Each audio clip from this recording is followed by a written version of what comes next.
और इसलिए इन बातों की हम चिंता करते नहीं।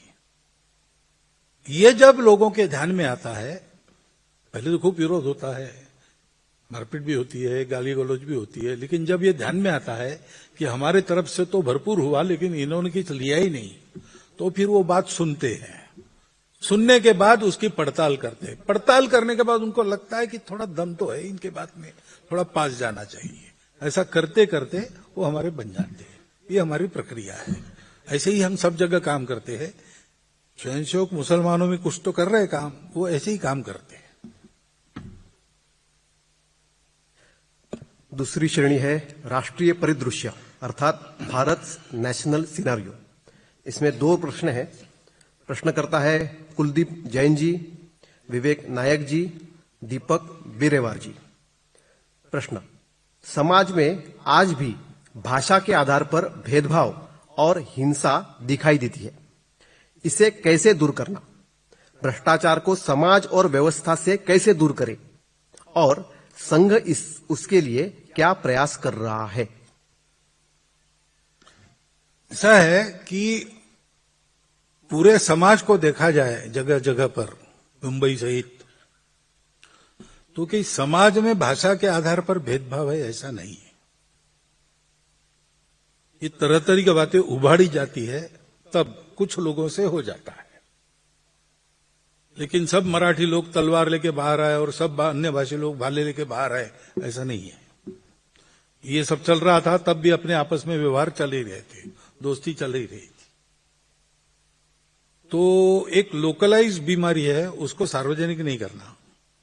ऐसा नहीं मानना कि वो फैली, वो नहीं फैले इसकी चिंता करना होता है। इतना बड़ा समाज है, हर एक आदमी के बिहेवियर की गारंटी कोई नहीं ले सकता, और बातों को उभारने वाली शक्तियां हैं, वो अपना काम करती है। राजनीति चलती है तो उसमें स्वार्थ के कारण भी ये बातें होती है, तो हो जाती है। उसको फैलने नहीं देना, उसके जख्म नहीं होने देना, हुए तो मरहम पट्टी करना, जल्दी से जल्दी उसको मिटा देना। और बाकी समाज ने ध्यान में रखना कि ये बातें फैले नहीं, लोकलाइज रहे, जहां है वहां जिनकी है उनकी, उनके तक सीमित रहे, ये आम बात न बन जाए। इसके लिए हम सब लोगों ने मिलते रहना चाहिए। भाषाभाषी लोगों के घर में जाना चाहिए, उनको अपने घर में बुलाना चाहिए, सुख दुख में भागदौड़ करनी चाहिए। और ऐसा जब होता है तो हमको भारत की एकता के पक्ष में पक्का होकर खड़ा रहना चाहिए। गुंडागर्दी का बंदोबस्त करने की ताकत समाज की चाहिए। और गुंडागर्दी करने वाले करते हैं। गुंडागर्दी समाज का दुर्गुण नहीं होता है, ये ध्यान में रखकर किसी एक के करने का दोष उस प्रकार के सभी लोगों के माथे पर मढ़ना, ये भी गलत है। दोनों अतियों से बचना, बीच में चलना, सबको संभालना, ये इसका मार्ग है। अब भ्रष्टाचार की बात है तो भ्रष्टाचार के विरुद्ध आंदोलन चलते हैं। संघ के स्वयंसेवकों को बताया है, उसमें आप पूरा समर्थन करो। भ्रष्टाचार के खिलाफ कड़े कानून बनाने के पक्ष में संघ रहता है। भ्रष्टाचारियों को एक्सपोज करना, उन पर कार्रवाई हो ऐसा करना, उस प्रयास में भी संघ के सब स्वयंसेवक रहेंगे। लेकिन ऐसे होने के बाद भी संघ ने बताया ने, ये मैं बोल रहा हूं, ये हमारा प्रस्ताव है, लिखित है। उत्तूर में प्रतिनिधि सभा हुई थी जब अण्णा जी का आंदोलन चल रहा था, तब ये प्रस्ताव किया हमने। ये तीनों बातें उसमें कही कि ऐसे सब मामलों में स्वयंसेवक शुद्धाचार के पक्ष में खड़े हो और शुद्धाचार के पक्ष में खड़े हुए लोगों की पूर्ण मदद करो। लेकिन ये भ्रष्टाचार व्यवस्था में नहीं होता है, भ्रष्टाचार आदमी के मन में होता है। कोई भी आचरण की भ्रष्टता व्यवस्था में नहीं होती। व्यवस्था को बिगाड़ने वाले लोग होते हैं, व्यवस्था को सुधारने वाले लोग होते हैं। ये तो व्यक्ति में रहता है। गोमा गणेश पितड़ी दरवाजा ऐसी कहानी है, मजेदार है इसलिए बता देता हूं, थोड़ा लंबा हो गया तो भी, कि पुणे में पेशवाओं के दरबार के शनिवार वाड़ा है, उसके गेट के सामने एक बच्चा अपने, एक 16 साल का बच्चा 9 साल की अपनी बहन को लेकर बैठता था। पीतल का सिक्का गणेश जी का और कुमकुम का द्राव और जो आता था उसको कहता था कि ये लगाओ, तो लगाते थे। गणेश जी है, विघ्नहर्ता है, सरकारी काम के लिए जा रहे, कागज पर उनकी मुद्रा। तो एक दिन एक गांव के लोग पेशवा के दरबार में आए कि तालाब सैंक्शन हुआ, 3 साल हो गए, वर्षा आई और चली गई, तालाब बना ही नहीं, अब वर्षा आने को है, कम से कम अब तो बना ही है, सैंक्शन तो कर दिया आपने, काम नहीं हो रहा है। तो पेशवा ने बुलाया अपने कारोबारियों को, क्या हुआ भाई? उन्हें कहा हाँ ये बात तो है, सैंक्शन भी हो गया, लेकिन इनकी जो अर्जी आई उस पर वो गणेश जी की मुद्रा नहीं थी। तो बोले गणेश जी की मुद्रा कहां से? तो बोले वो तो हर कागज पर रहती है। लेकिन ये नियम कहाँ है? तो बोले मालूम नहीं, पीछे से चलते आया है। तो फिर पता लगाया तो पता चला कि ये अनाथ हो गए थे दोनों, पेट भरने का साधन नहीं था, इसलिए इसने शुरू किया। जाने में पहले फ्री, आओ ये लगाओ, तो अच्छा लगता है, लोग करते थे। बाद में 1 पैसा, फिर 5 पैसा, ऐसा करके अब अपना पेट चलाता है। तो उसको अरेस्ट हुआ, पकड़ा, लाया दरबार में कि ये हमारे राज्य में भ्रष्टाचार बिल्कुल नहीं चलेगा, हम तुमको कड़ी सजा देंगे। उसने कहा आप मुझे सजा दे ही सकते हो, आप राजा हो, सर्वशक्तिमान हो, मेरा तो कुछ है नहीं, ताकत मेरी है नहीं, लेकिन आप जो बोल रहे हैं भ्रष्टाचार बंद गई, ये आप नहीं कर सकते। क्या मतलब? तो बोले वो आप नहीं बंद कर सकते, आपकी ताकत नहीं है। तो बोले ऐसे कैसे? तो बोले देखिए, तो देखते हैं, तुमको एक जंगल में रखते हैं, वहां कोई आएगा जाएगा नहीं, और तुम वहां भ्रष्टाचार करके दिखाओ 6 महीने में।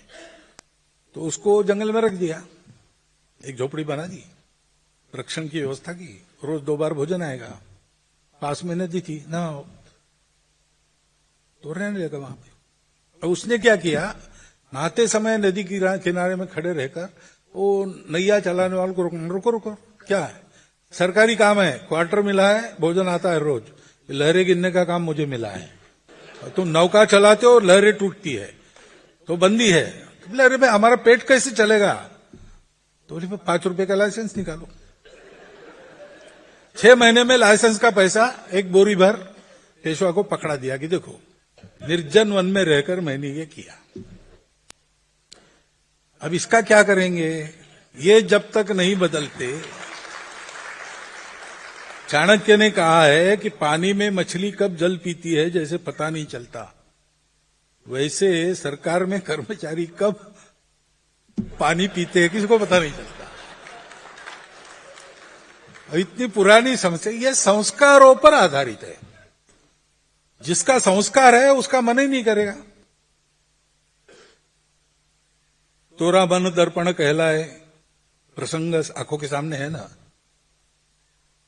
गीत का आशय यही है।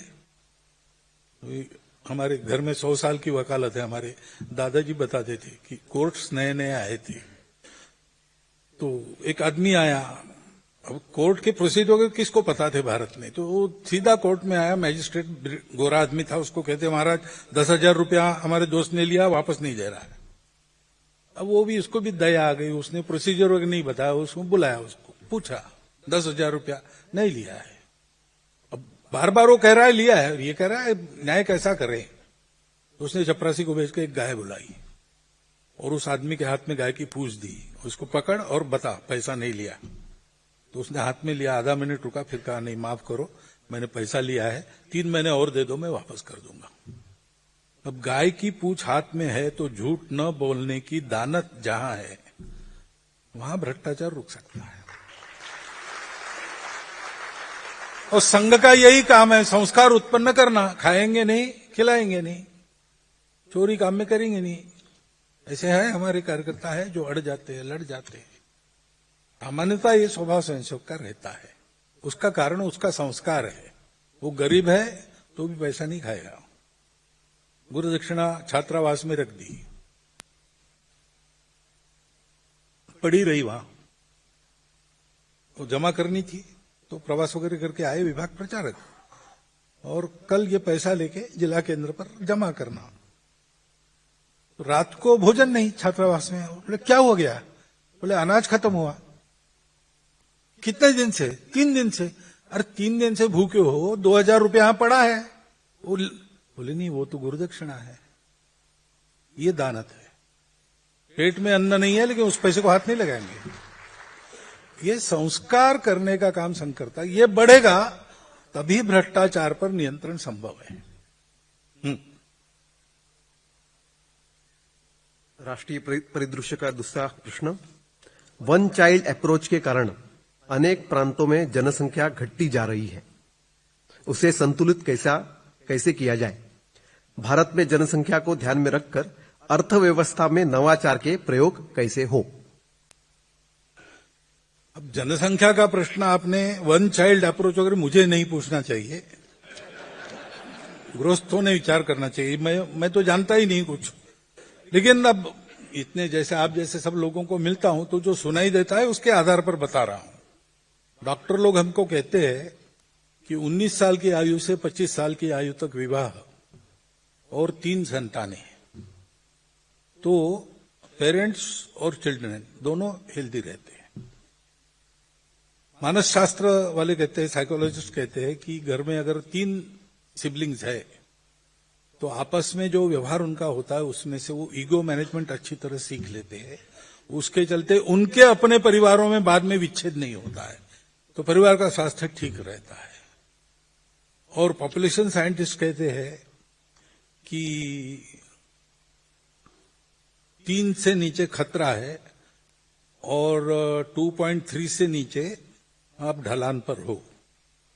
अभी हम 2.1 के नीचे जा रहे हैं, बिहार वगैरह के कारण बचे हैं हम, अब थोड़े ऊपर है।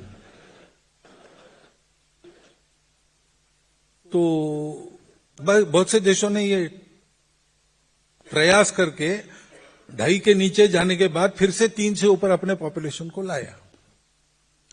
और देश की पॉपुलेशन पॉलिसी कहती है 2.1, तो 2.1 राउंड ऑफ करते हैं, गणित में तो 2 होता है, लेकिन आदमी के बारे में ऐसा नहीं होता ना। 0.1 आदमी होता नहीं, कभी होगा तो पूरा होगा, नहीं तो नहीं होगा। तो 2.1 यानी 3। तो सब प्रकार के शास्त्र हमको बता रहे कि परिवार में 3 संतान चाहिए।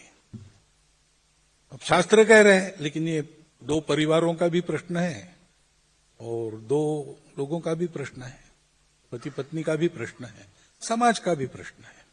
इसका ठीक से विचार करके कुछ करना चाहिए। परवरिश कैसे करेंगे वगैरह, ये प्रश्न बहुत ज्यादा संगत नहीं है, थोड़ी बहुत कठिनाई हो सकती है। लेकिन आप एक पुस्तक भी पढ़िए, कादम्बरी है ना, एक कथन है, आत्मकथन है और सत्य है। अमेरिका के एक टाइम मैनेजमेंट साइंटिस्ट थे, उनका अपना आत्मचरित्र। कॉलेज में उनका प्रेम हुआ, दोनों का विवाह हो गया। उन्होंने तय किया 12 बच्चे करेंगे, किए 12 संतान हो गए उनकी, सबको अच्छा पढ़ाया, बड़ा करा। उस पर उन्होंने पुस्तक लिखी है, चीपर बाय डजन, थोक में सस्ता पड़ता है, ऐसा। उस पर फिल्म भी निकली है, तो पुस्तक लेके पढ़िए। तो ये जो परवरिश वगैरह की बातें रहती है वो आपके सामने से दूर हो जाएगी। तो 3 का ठीक सोच सकते हैं, सोचिए। लेकिन विवाह नहीं करना है, संन्यास लेना है, संघ का प्रचारक या समिति की प्रचारिका जाना है, बात अलग है। लेकिन अगर विवाह करना है तो विवाह केवल 2 लोगों के शारीरिक संबंध की बात नहीं है। विवाह समाज का जो यूनिट है, फैमिली, उसको उत्पन्न करने वाला उपकरण है और संस्कार है। तो विवाह करना और जिम्मेवारी नहीं लेना, ये नहीं होना चाहिए। विवाह करना चाहिए, जिम्मेदारी के साथ उसको निभाना चाहिए। दोनों ने अपने 7 जन्म की बात करते हैं, वो परस्पर का रिश्ता निभाने की बात है। परिवार में क्या रहना चाहिए, कैसा रहना चाहिए, इसका है, वो गृहस्थाश्रम निभाने की बात है। और सामाजिक कर्तव्य निभाने की बात में ये बात आती है। परंतु संतुलन के, असंतुलन के और 2 कारण हैं। और ये जो बर्थ रेट वाली बात है वो आखिरी है, तीसरा है। पहला है कन्वर्शन। तो हमारे यहां तो मत स्वातंत्र्य है, आपका भगवान आप चुन सकते हैं और आप खुद चुनते हो तो उस पर कोई हाथ नहीं उठा सकता, ऑब्जेक्शन नहीं ले सकता।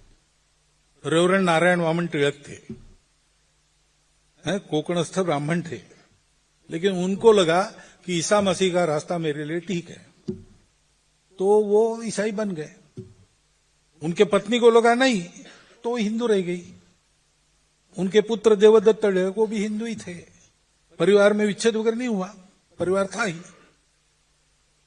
ये बात अलग है कि जब रेवरेंड नारायण वामन टिळक चर्च में तुकाराम महाराज के अभंग गाने लगे तब उनको बाहर कर दिया, वो बात अलग है। लेकिन वो ईसाई बने तो बन सकते हैं, तो कोई उसमें। वो एक प्रसिद्ध कवि थे, हम पाठ्य पुस्तकों में उनकी कविताएं याद करते थे। उनकी योग्यता है ही, वो आदरणीय भी है, सम्माननीय है और देशवासी के नाते हमारे प्रेम के विषय भी है। परंतु जोर जबरदस्ती या लालच दिखाकर या मजबूरी में फंसाकर अपनी झुंड बढ़ाने के लिए अपने झुंड में खींचना लोगों को, ये जो मतांतरण का प्रकार है वो पूर्णतः त्याज्य है, निषेधार्ह है।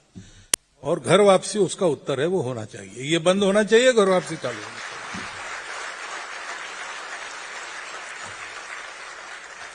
जो आना चाहते हैं उनको घर वापसी में जबरदस्ती नहीं होती, जो आना चाहते हैं उनके लिए रास्ता बनाते हैं। वो एक कारण है। और इसलिए ऐसा मतांतरण बंद हो और जो ऐसे गए और जिनको वापस आना है उनको लेने की व्यवस्था हो। दूसरी बात है घुसपैठ। अब घुसपैठ के मामले में सरकार को बहुत कुछ करना है। डिटेक्ट और डिपोर्ट ये उनको करना है। अब तक होता नहीं था, अब थोड़ा थोड़ा शुरू हुआ है, धीरे धीरे बढ़ेगा। सेंसस होगा या एसआईआर हो रहा है, उसमें ऐसे कई लोग सामने आ जाते कि जिनका नहीं, यहां के नागरिक नहीं है, वो अपने आप कट जाते उस प्रोसेस से। ये भी होता है। परंतु हम लोग एक बात कर सकते, डिटेक्शन का काम हम कर सकते। जो आते हैं उनकी भाषा से ध्यान में आता है, हम उनको डिटेक्ट करें। योग्य अधिकारियों के पास रिपोर्ट दे दे, पुलिस को बता दे कि भाई हमको लगता है कि विदेशी, आप जांच पड़ताल कीजिए और नजर रखिए। हम भी नजर रखेंगे। और हम रोजगार किसी विदेशी को नहीं देंगे। जो अपने देश का है, मुसलमान भी हो, अपने देश का है तो देंगे, विदेशी को नहीं देंगे। ये हम कर सकते, ये करना चाहिए। थोड़ा आंखें खोल के, अवेयर होके आप देखिए आसपास, तो आपको अपने कर्मचारियों में भी, छोटे काम करने वालों में भी बहुत सारे लोग ये मिल जाएंगे। हिंदू समाज के लोगों ने ये छोटे काम छोड़ दिए धीरे धीरे। सब लोग बड़ी नौकरियों के पीछे भाग रहे हैं। इसका परिणाम है कि वहां कोई नहीं है तो इनका रोजगार वहां पक्का हो जाता है। तो किसी का रोजगार नहीं मारना है, लेकिन सब प्रकार के कामों में अपने लोग चाहिए। और जो अपने आप को हिंदू नहीं कहते वो भी है, तो भी वो इस देश के हैं तो उनको काम मिले। ये हम कर सकते हैं, वो करना चाहिए। ये दो कारण है। और अर्थव्यवस्था में नवाचार की, जहां तक हमारी जनसंख्या बहुत ज्यादा है, इसलिए हमको जो भी करना है प्रगति में, वो रोजगार उत्पादक होना चाहिए, रोजगार के लिए मारक नहीं होना चाहिए। तो नई टेक्नोलॉजी आ रही, एआई वगैरह जैसी, उसका परिणाम रोजगार कम होने में न हो, इसके लिए क्या करना? टेक्नोलॉजी तो आएगी, स्पर्धा के लिए हमको उसका मास्टर बन के उसका उपयोग तो करना पड़ेगा। एआई आने नहीं देंगे, ये नहीं हम कह सकते। एआई आएगा, उसका उपयोग हम ऐसा करेंगे कि बिना रोजगार को धक्का लगाए हमारा चलेगा। इसलिए मैंने जो बात कही कल या आज ही कही पहले संवाद में कि मास प्रोडक्शन है, बड़ी बड़ी कंपनियां, हमारी भी एमएनसी में स्पर्धा चलती है, भारतीय कंपनियां भी चाहिए तो वो चलेगी। परंतु हमारा जोर होना चाहिए मास प्रोडक्शन के बजाय प्रोडक्शन बाय मासेस पर। तो हजारों जगह एक प्रकार का उत्पादन हो तो हमारे देश में वो सस्ता हो जाएगा, तो भाव की होड़ नहीं चलेगी, क्वालिटी की होड़ चलेगी। और क्वालिटी का उत्पादन हमारे यहां होगा तो हमारे माल की खपत बाहर भी बढ़ेगी। वो होना चाहिए। और अधिक लोगों को रोजगार मिले, ऐसी मानवीय तकनीकी या जो तकनीकी आती है उसको वैसा बनाकर हमने उपयोग करना चाहिए। ये अगर हमने किया, और उसके लिए दूसरी बात, अपने हाथ से काम करने पर प्रोत्साहन देना और अपने हाथ से काम करने वालों की प्रतिष्ठा बढ़ाना, जो आज नहीं है। आपके पास अगर 2 लाख रुपया है तो आपकी एक कीमत है। 2 लाख रुपया जेब में है आपके, लोगों में बड़ा आदमी है। 2 लाख रुपया आप क्या करेंगे? खाएंगे? क्या करते हैं रुपए से?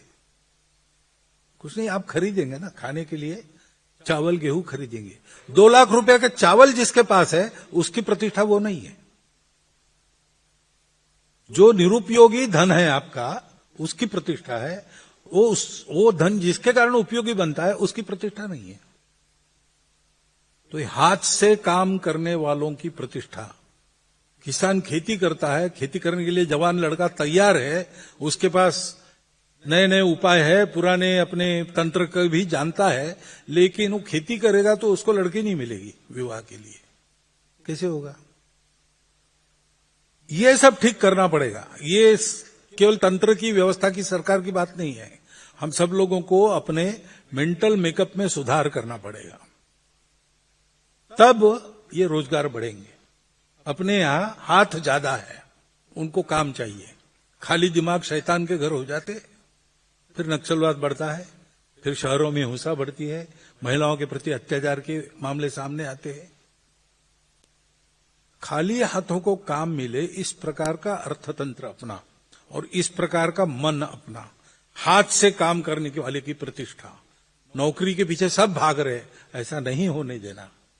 ये सब हमको करना पड़ेगा, तब वो विकेंद्रित अर्थव्यवस्था अच्छी तरह से चल सके।